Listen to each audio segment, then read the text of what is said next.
আল-নূরের ছায়ায় একজন ন্যায়বান খলিফার গল্প। একটি সময় ছিল যখন গোটা মুসলিম বিশ্ব ছিন্নভিন্ন। প্যালেস্টাইন থেকে কাশ্মীর, সিরিয়া থেকে ইয়েমেন, নির্যাতন, দখলদারিত্ব আর অসম্মানের অন্ধকারে নিমজ্জিত ছিল উম্মাহ। তখনই উঠে এলো এক দীপ্তিমান নাম, সালাহুদ্দিন আশরাফি। তিনি ছিলেন এক সাধারণ শিক্ষক, তবে অন্তরে ছিল কুরআনের আলো, রাসূল শাহ এর আদর্শ এবং সাহাবাদের মতো চরিত্র।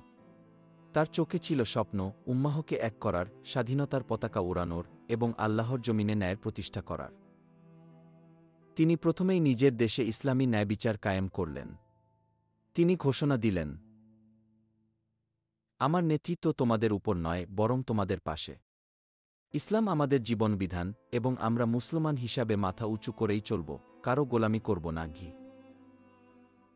তিনি রিবার, সুদ, অর্থনীতি ধ্বংস করলেন, প্রতিষ্ঠা করলেন স্বর্ণ ও রৌপ্যের উপর ভিত্তি করে বিনিময় ব্যবস্থা। কর্পোরেট দানবদের জায়গায় স্থানীয় শিল্পপতিদের উদ্দীপিত করলেন। আর শিক্ষায় নিয়ে এলেন নব্বী মডেল, কুরআন, বিজ্ঞান ও আত্মশুদ্ধি একত্রে।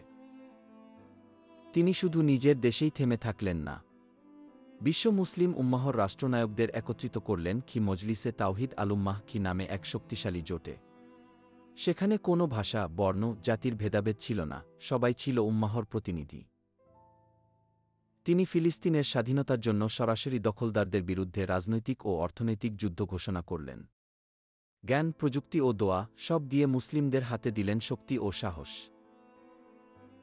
তিনি বলতেন, আমরা যুদ্ধ করতে আসিনি, আমরা ন্যায় প্রতিষ্ঠা করতে এসেছি।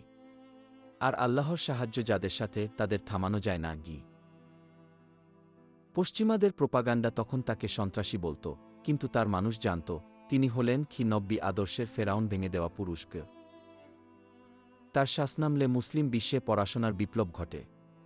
মাদ্রাসা ও গবেষণা কেন্দ্রগুলো থেকে জন্ম নেয় নতুন নতুন বিজ্ঞানী, যারা দিন ও দুনিয়া এক করে দেখে। আন্তর্জাতিক মহলে তিনি পরিচিত হন the just lion of Islam. কিন্তু তিনি বলতেন, আমি কেবল একজন খাদেম, খলিফা নয়, মুহাম্মদের শাহ, উম্মাহর সেবক।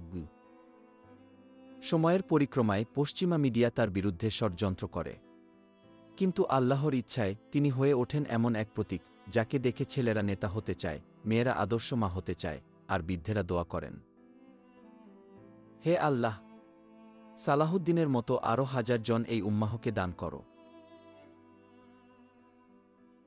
শেষ কথা, এই গল্প হয়তো আজ বাস্তব না, তবে স্বপ্ন যদি না দেখো, তাহলে ভবিষ্যৎ বদলাবে কেমন করে?